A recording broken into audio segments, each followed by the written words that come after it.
guys, what's up? Welcome back here to today's edition of Intuitive Angling, and much appreciated you guys spending some time with me and checking out the video today, because we're going to be talking about the 5 most common lies surrounding Livescope. And I use Livescope as a generic term. I'm talking about forward-facing sonar, but most people, when they talk about forward-facing sonar, they equate it with Livescope, so that's just how I'm identifying with that.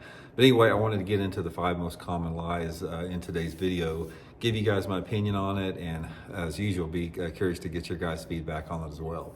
I'm also, guys, before we get started, one thing I wanted to share with you guys coming up over the next couple months in fishing. One of the best lures that you can throw, guys, is this Megabass sleeper craw right here. Guys, this is an excellent pre-spawn lure. It's a crawdad imitator. Everybody knows that bass feed on crawdads heavily in the pre-spawn. The protein in a crawdad helps them build up their egg sacs, so the bass really feed up heavily on crawdads. So I'll put my Tackle Warehouse link in the description if you guys would like to pick up a couple of these sleeper craws here.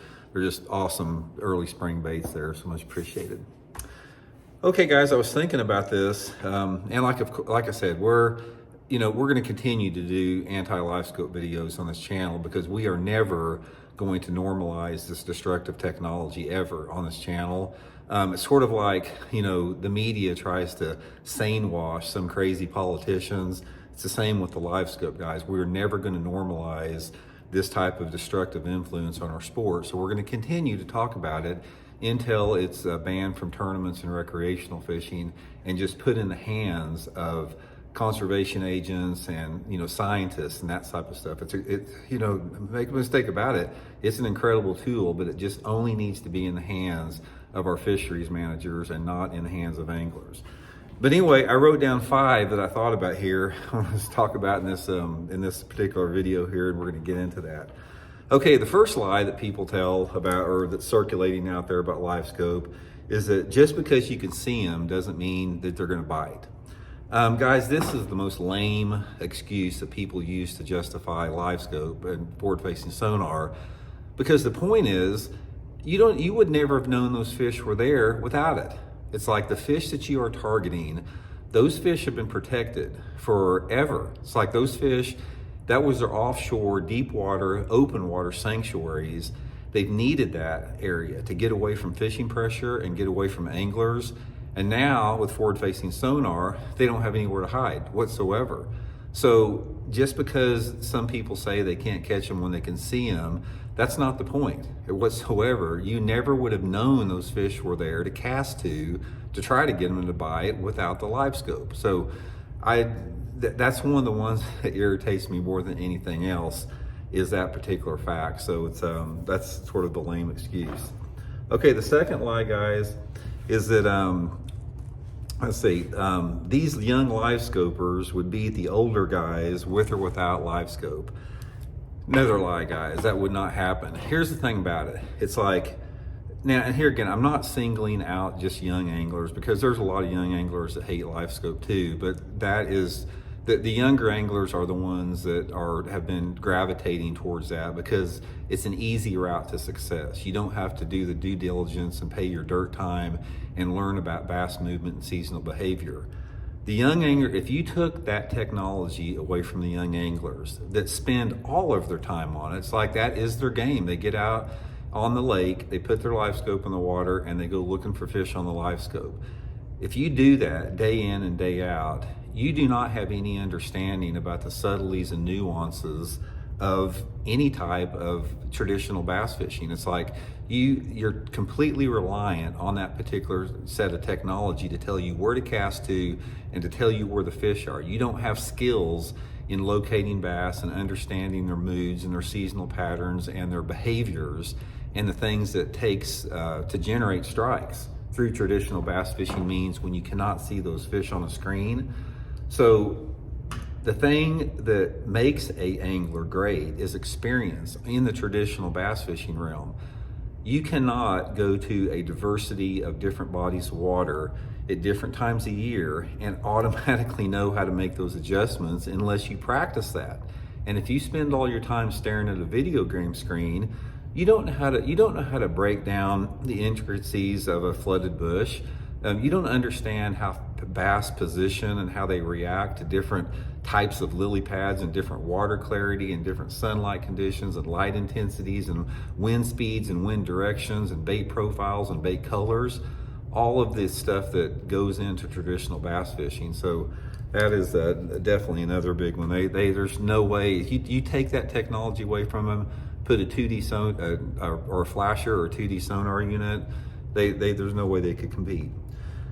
Okay, the next one, not lie, is that people that hate Livescope do it because they don't know how to use it and they're not very smart. Guys, let me tell you something right now. Livescope and forward-facing sonar is like going to kindergarten or first grade in terms of the difficulty. There's nothing to it because you're being shown everything. Shallow water, traditional bass fishing, when you're talking about breaking down shallow structures, not just shallow structures, but mid-depth structures, and figuring out how to generate strikes is an art form. It takes decades to master that because you have so many different variables. Let's say, for example, if you pull up to a lay down tree. Now, you take some 20-year-old live scoper out there that doesn't have any awareness whatsoever of shallow water fishing. All they've done is live scope their whole life. I'm gonna pose them a question. Okay, we're coming up on this shallow water piece of cover. Now, this is my question to them that I would ask you, and it shows you the difficulty of shallow fishing versus live scope fishing. I want you to tell me exactly how we need to approach this piece of cover and how we need to cast to this piece of cover based upon the water clarity, the water temperature, the sunlight angle, the light intensity, the wind speed, the shade that's being thrown off that particular one, the mood and the personality of the fish, the angle of the bank that tree is on, the diameter of the tree limbs, the type of tree that it is. And I want you to tell me the type of bait, the type of color, the type of retrieve, the type of cadence, the type of presentation, the type of boat positioning, the type of casting angle that you're going to have to make to generate that strike based upon just that set of variables, which there are more. There's literally 100 different variables that could possibly generate a strike from that shallow water piece of cover that you have to figure out. You can only figure that out by fishing to figure that out. You don't have an umbilical cord tied to you with your live scope to show you where the fish is and showing where the fish is moving and showing the fish coming towards your bait like a kindergartner would need. You've actually got to figure it out by fishing, and the nuances of that are massive, and it is an art form. So shallow water fishing requires much more skill and much more intelligence than using live scope.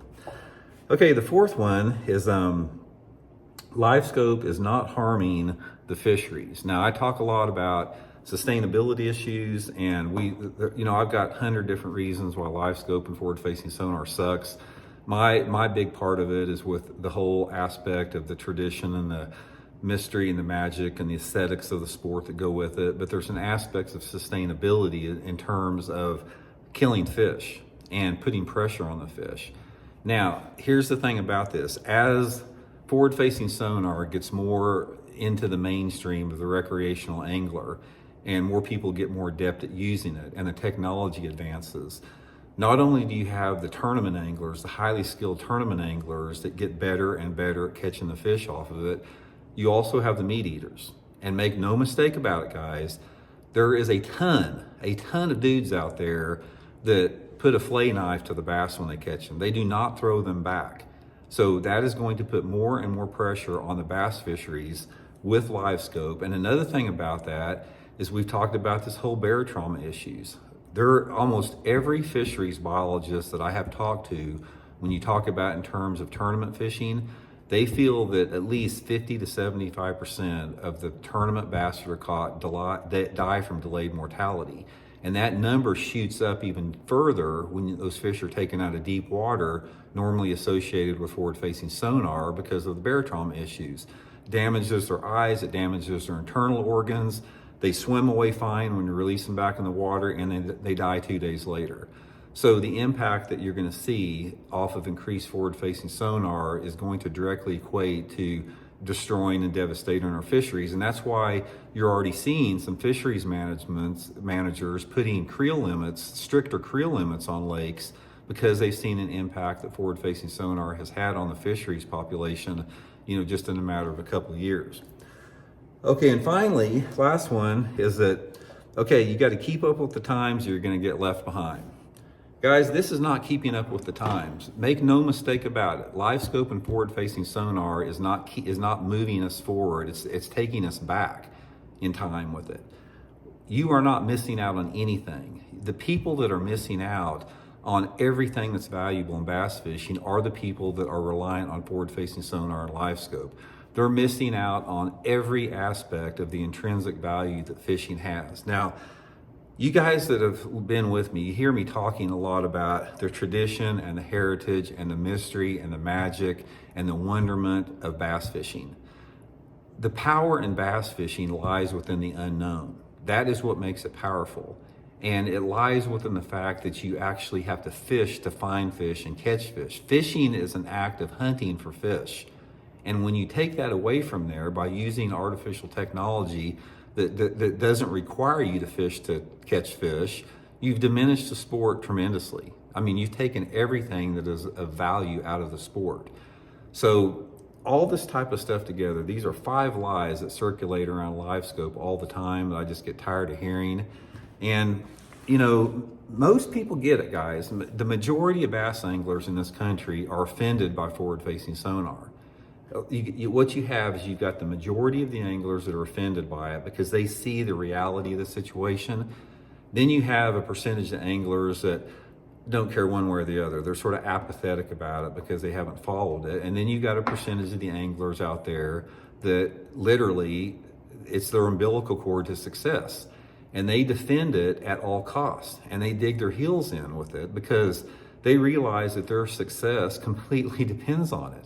That's why you have a lot of these anglers out there that have had a lot of success with forward-facing sonar that villainize me because I'm a threat to that. I'm a threat to taking forward-facing sonar out of fishing in their mind. So that they call me a freaking nut job, grandpa, give it up, stupid, crazy, I've heard it all like that. But the thing about that, guys, is like, we can't ever normalize this. If you take the time to analyze and assess and understand the situation and look at it in the bigger picture, I haven't talked to anyone that can't see the light at some point. Now, like I said, some people, it's just like with politics, some people are so connected to their worldview, politics, that they live in an information silo and they do not let any type of other information into their train of thought. And they live in this denial of reality all the time with that. And I see that with people that try to defend forward-facing sonar. So anyway, guys, just a few thoughts with that. Let me know what you guys think about that. And like I said, it's time for everybody to, to resist going down that dark side of forward-facing sonar, get on the right side of history, join me in fighting the good fight here so we can ensure we'll have sustainable fishing into the future, after we're gone off this planet, after everybody that's here has gone off the planet. So hope you guys are well. We'll talk later.